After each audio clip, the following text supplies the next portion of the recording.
बंधुओं, रामचरित मानस 127 दोहा। तुलसी बाबा लिखते हैं, राम किन्न चहि सोई होई, करे अन्यथा अस नहीं कोई।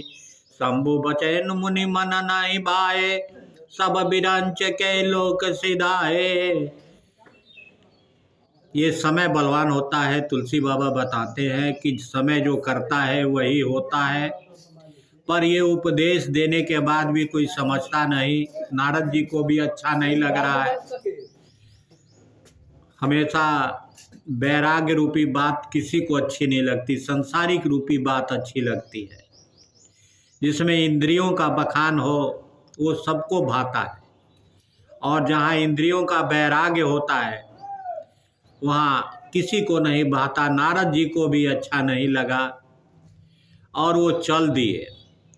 पर उनके एक विशेषता थी, खाली रहते थे, प्रभु का गुण भजन गाते हुए चलते थे।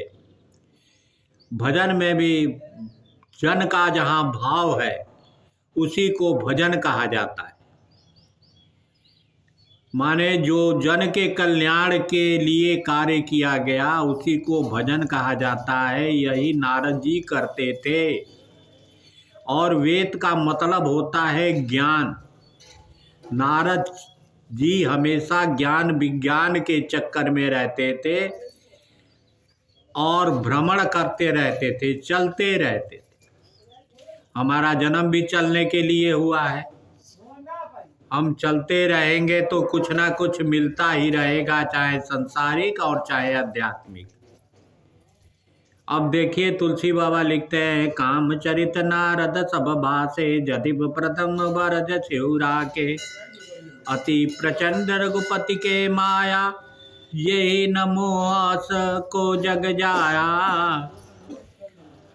ये जो प्रभु की माया है इतनी प्रचंड है। ये मन जो है, मन की इच्छाएं बड़ी बलवान होती हैं और ये आपको अपने बस में कर लेती हैं। उस समय अच्छी भी बात आपको बुरा लगता है।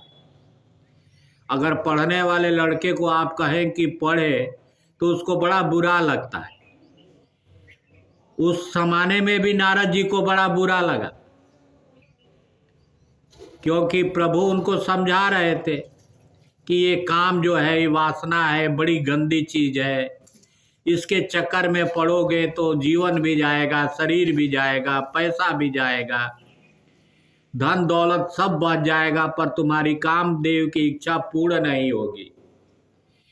इसलिए तुम इसे परे हो जाओ, इससे दूरी बना लो, वैराग्य कर लो, राग से बैर कर लो, काम क्रोध मद लोभ से बैर कर लो।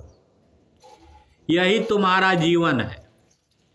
और जिसने इसे जान लिया तो उसका तो जीवन धन्य हो गया, और जिसने नहीं जाना, नारद जी जैसे बस में हो गया,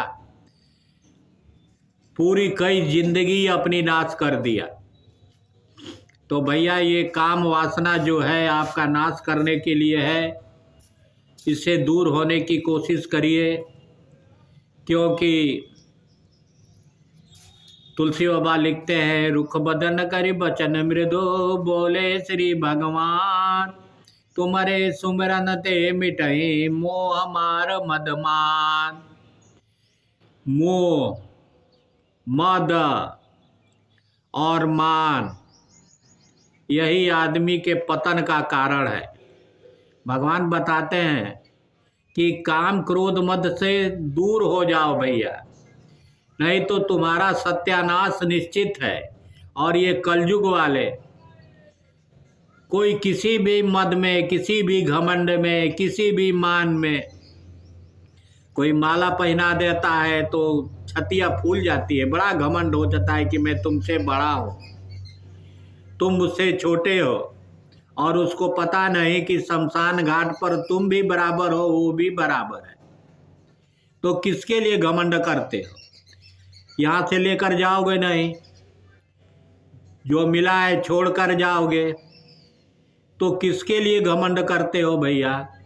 काहे के लिए अहंकार है? किस चीज का अहंकार है? और भोजन तो प्रभु देते। आपके पास करोड़ों की संपत्ति रहे, आपको ऐसा रोग कर देंगे कि आप भोजन कर ही नहीं पाओगे।